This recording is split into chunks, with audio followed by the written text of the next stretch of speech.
بسم الله رمضان فرصة العمر والعاقبة للمتقين ولا عدوان إلا على الظالمين وأشهد أن لا إله إلا الله ولي الصالحين وأشهد أن محمدا عبده ورسوله صلوات ربي وأزكى تسليماته عليه وبعد ولا ليال waxaanu jecel lahay meeshaan inaanu kasoo jeedino mowduuc ku saabsan axkaamta soomka gaar ahaan mowduuc ka hadlaya waxyaabaha soomka fasaadiya ama burinaya iyo waxyaabaha ka dhalan kara mufsidaadka soomka ama soomka waxyaabaha haleynaya waxa ka ratmaya.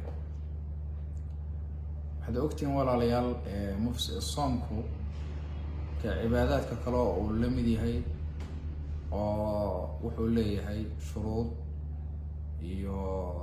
iyo arkaan iyo mubdilaad waxyaabo buriya iyo sunan waxyaabo sunno ah qofka loo sunaynayo inuu la yimaado iyo waxyaabo karaahiye ah. waxaan markaa jecelnahay in aan xooga saarno wax loo yaqaano mubdilaadka soomka ama mufsidaadka soomka waxyaabaha fasaadinaya ama haleyn kara oo qofka soomkiisa ka fasaadin kara oo la rabo qofka muslimka ah inuu ka fogaado waxyaabahaas soomka fasaadinaya. maxaa yeelay qofku soomku waxyaabaha haleyn karaay macnaha markii la fiiriyo soomkiisa qofka fasaadin kara way badan yihiin, wax maaragtay wax aad iyo aad u badan yihiin, laakiin waxaa lagu soo koobaa ilaa 9 shay ayaa lagu soo koobaa. 9 shay haddii qofku uu ka fogaado soomkiisii wuxuu noqonayaa soom saxiix ah. haddii laakiin mid kamid a meeshaas macna qofku uu la yimaado soomkiisii waa fasaadayaa, garaafo ayaan soo gaaraysa, soomkaasna saxiix noqon maayo. shayga koowaad oo qofka soomka ka fasaadinayo waxaa weeye wusuulu caynin ilaa jawfi saa'im. qofka sooman in shay cayn ay gaarto gudihiisa, waxyaab oo cayn oo la taaban karo macnaha oo la dareemi karo waa in qofka gudihiisa ay galaan oo min manfadin maftuux meel furanna ay ka galaan. marka shaygaasi waxaa shardi ah culimadu ay yiraahdeen waxa laga iska ilaalin karo inuu yahay oo qofku iska ilaalin karo. waxyaabaha aan la iska ilaalin karin sida wadada boorkeeda oo kale, taxsiga iyo waxa la midka waxyaabaha haadayaasha oo kale qofka iska gali kara. waxyaabaha noocaas ah soomkiisa qofka ka fasaadin maayaan. waxaa kaloo shardi ah shaygaas markuu soomka burinayo qofka gudihiisa gala oo waxa weeye ama dhaga ka galeen ama afka ka galo ama isanga ka galo ama meel kale ka gale, waxaa shardi ah qofku inuu shaygan si ula kaca oo qasad ah ay u galaan uu u geliyo. waxaa kaloo shardi ah qofku in aan lagu qasbin ee asaga uu doorto. waxaa kaloo shardi ah waxa weeye al-cilmu bitahriim, shaygan inuu xaraam yahay soomka qofka soomkiisana uu haleynayo oo inuu cilmi u leeyahay oo inuu og yahay. haddii marka shuruudaas la waayo qofkaani si nisyaan ah ama halmaan ah ay gudihiisa ay ku galaan waxaan ama waxa weeye uusan si ula kac qasad ah uusan maaragtay shaygaas uusan u gelin asaga uusan dooran ee lagu qasbay, ama shaygan inuu xaraam yahay soomka fasaadinaya uusan ka jaahil yahay, waxyaabaha soomka marka ka buri maayaan. 3 shardi waa laga maarmaan. shayga labaad oo soomka qofka ka fasaadinaya waxaa weeye alqay, matagi. qof hadduu matag uu ka yimaado soomkiisi waa fasaadaya haddii 3 shardi laga helo. shardiga koowaad waxa weeye inuu asagu mataga iska keeno oo u qasdo inuu matagan iska keeno. haddii laakiin matagi uusan u qasdin ee asaga uu ka qaalib noqdo ka xoog bato oo matagi uu ka yimaado soomkii ka hadlay maayo, sida nabiga calayhi salaatu wasalaam uu tilmaamay xadiidkii man daracahu alqay'u falaysa calayhi qadaa waman istaqaa'a falyaqdi. nabiga calayhi salaatu wasalaam wuxuu leeyahay qofkii matag ka qaalib noqdo qofkii haddii matag uu ka qaalib noqdo soomkii waxa weeye qofkaasi kama fasaadin ee wax qallaana lagama rabo. laakiin haddii qofkaasi mataga uu iska keeno asaga gacantiisa iskaga keeno ama wax kale uu isticmaalo soomki matagi ka keenaya, soomkii waa ka fasaadaya oo qalla ayaa laga rabaa nabiga calayhi salaatu wasalaam. haddii marka shuruudda intii kale la waayo sidoo kale, haddii wixii waa inuu matagii ka yimaado waa lagu qasbay, ama waxa weeye waxaan jaahil ka ahayn soomka ka burinayo, asna waxa weeye soomka ka buri maayo, matagaas uga buri maayo. shayga saddexaad oo soomka ka fasaadana qofka waxa weeye alcamaliya aljinsiya ama jimaac wax loo yaqaan. qofku raggii iyo haweenkeena isku tagaan, ninkii iyo naagtiisa isku tagaan oo ay kulmaan. hadday ay kulmaan, qofkii wax sameeyey iyo kii lagu sameeyey labadaba soomkii waa ka fasaadaya. waxaana laga rabaa inuu maaragtay soomkaasi soo qadeeyo iyo kafaaro waan arki doonaa. laakiin asna sidoo kale shuruudiyaa loo shardinaya, camdi iyo ikhtiyaar iyo alcilmi bitaxriim. in shaygan macnaha jamaacana inuu waxa weeye u qasday, haddii uu halmaansan yahay oo haweentiisa si halmaana ugu tago, soomkii ka buri maayo. haddii waxa weeye lagu qasbo, sidoo kale soomkii ka buri maayo. haddii jaahil uu ka aha soomkiina waxaan fasaadinaya xaaraam yahay waxaan, ayana soomkii ka buri maayo. mufsidka saddexaad ee soomka qofka ka fasaadinaya waxa weeye afaraad, inzaal mani bimubaashara. qofkii mani inay ka timaado, shahwo ka timaado oo si mubaashara oo ay uga timaado, oo waxa weeye maalan ba waxa loo yaqaano al-istimnaa bilyadi oo kale, gacantu shahwo iskaga keenay, macaada siriya ama siigaysi waxa loo yaqaan oo kale, soomku waa burinaya. laakiin qofka haddii shahwada iskaga timaado qarow iyo fiirfiirin iyo waxa lamida fikir, soomkii ka buri maayo.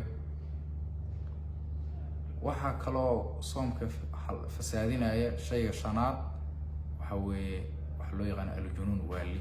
qofka haddii uu waasho, waalidaasi soomkii way ka fasaadinaysaa, soomkii waa ka buraya. waxaa lamid sidoo kale shayga lixaad waxaa loo yaqaan alridda. qofka hadduu diinti ka baxo, alkhuruuj min addiini biqowlin aw ictiqaadin aw ficil.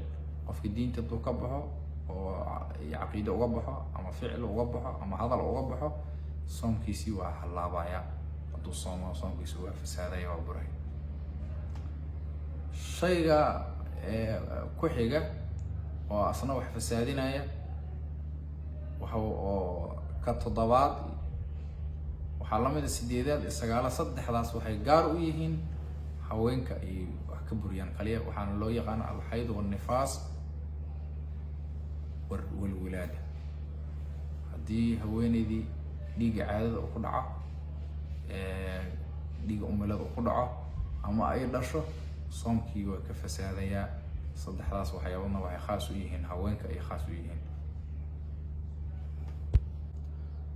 waxaan ku xijinaynaa waxyaabaha markii soomku qofka ka fasaado, ka halaabo, waxyaabaha ka dhalan kara mufsidaadka soomka. marka dadku waxay u qaybsamayaan 5 qaybood. qaybta koowaad waa qayb aan laga rabinin qado iyo fidyo iyo kafaaro midna aysan waajib ku ahayn. waa qofkii waalnaa iyo qofkii wareeray. haddii wareerka iyo waalidu ayagoo aysan isku keenin, aysan ku tacaddi iyo xadgudub xaggooda ka yimaada aysan ahayn, soomkii waxa weeye lagama in soo qadayaan lagama rabo. in raashin iyo fidyana bixi maayaan, kafaarana lagama rabo.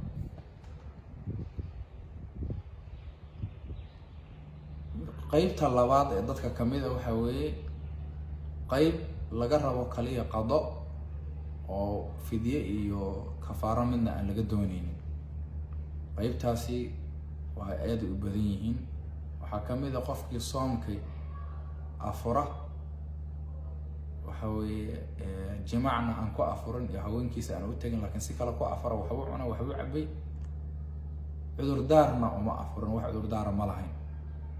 waxaa kamid ah qof habeenkii niyadii ka tegay oo habeenkii aan niyeysan, qofkaas inuu soo qalleeyo kaliya baa laga rabaa, kafaaro iyo fidya ma laga rabo. waxaa kamid ah qof waxa weeye suxuurtay isagoo u malaynaya weli habeenkii inuu jiro, laakiin ay u cadaatay habeenkii in la maaragtay fajirka uu dhashay ayaa cadaatay, qofkaasi waa soo qaldaynaya. waxaa kamid ah qof waxa weeye afuray isagoo u malayn qoraxda inay dhacday, laakiin kabacdi ay u cadaatay inuusan qoraxdii dhicin. waxaa kamid ah qofka musaafirka ah ee safarka daraadiis uu afuray. waxaa kamid ah gabadhii caadada qabtay ama gabadha xaydka qabtay iyo gabadhii nifaaska qabtay oo ku dhacay, ayana soomku waa soo qallaynaya kaliya, fidiya qadamada lagama rabo. waxaa lamid ah gabadhii waxa weeye xaamilada ahayd ama uurka lahayd iyo gabadhii murdicada ahayd nuujinaysay, ayagana waxaa laga rabaa soomkii inay soo qadeeyaan, ayna waxa weeye kafaara fidya lagama rabo. laakiin shardi ay leeyihiin labadaas gabdhood, shardi ah marka ay afurayaan inay u cabsadaan naftooda ama naftooda iyo cunuga wada jira, labadaas ay wada cabsadaan. qaybta saddexaad waxa weeye dad laga rabo fidya kaliya oo raashin kaliya inay bixiyaan laga doonayo. raashinkaasi marka waa madal raashina maalin walba ay bixinayaan. qaybtaas qoladaas waxa weeye dadkii da'da ahaa ee duqowda ahaa ee aan soomka awoodda u lahayn, raashin laga bixinayaa. waxaa lamid ah qofkii jiranaa jira ay ku dhacday, jiradaasna daraaddeed soomka la awoodi waayey, jiradaasna ay tahay jiro aan laga raysan, oo ay dhakhaatiirtu yidhaahdeen qofku jiradan noocan oo kale kama raysanayo. qaybtaas afaraad oo ku xigta waa qolo laga doonayo soomka inay soo gudaan oo soo qalleeyaan iyo fidye inay bixiyaan. waa dadka soomkii inta ramadaankii oo kale uu ka tegay, soomkii waajibka uu ka tegay, gaarsiiyey qadihiisi ayagoo aan soo qallaynin, gaaray ramadaankii kale. dadkaasi waxaa laga doonayaa raashin inay bixiyaan, waxa weeye soona qalleeyaan soomkii mar walba oo ay sii dib u dhigaan oo ramadaankii waajibka lagu lahaa, soomkii waajibka lagu lahaa, hadday inta dib dhigaan ramadaankii gaarsiiyaan, markasta inay waxaa laga doonayaa markasta oo ay sii dib dhacaanba waxa ramadaanka la sii gaaraanba qadihii sidiisii u taagan yahay waa laga rabaa, laakiin fidyadii ayaa soo laalaabanaysa. waxaa kaloo lamid ah gabadhii uurka lahayd ama nuujinaysay oo afureen cabsi wiilka caruurta ay u baqayaan. caruurta marka ay nuujinayaan ama uurka gabadha ilmaha ay ku wada hadday u baqdo kali ah, waxaa laga rabaa in ay waxa weeye soo qadayso, raashinna ay bixiso.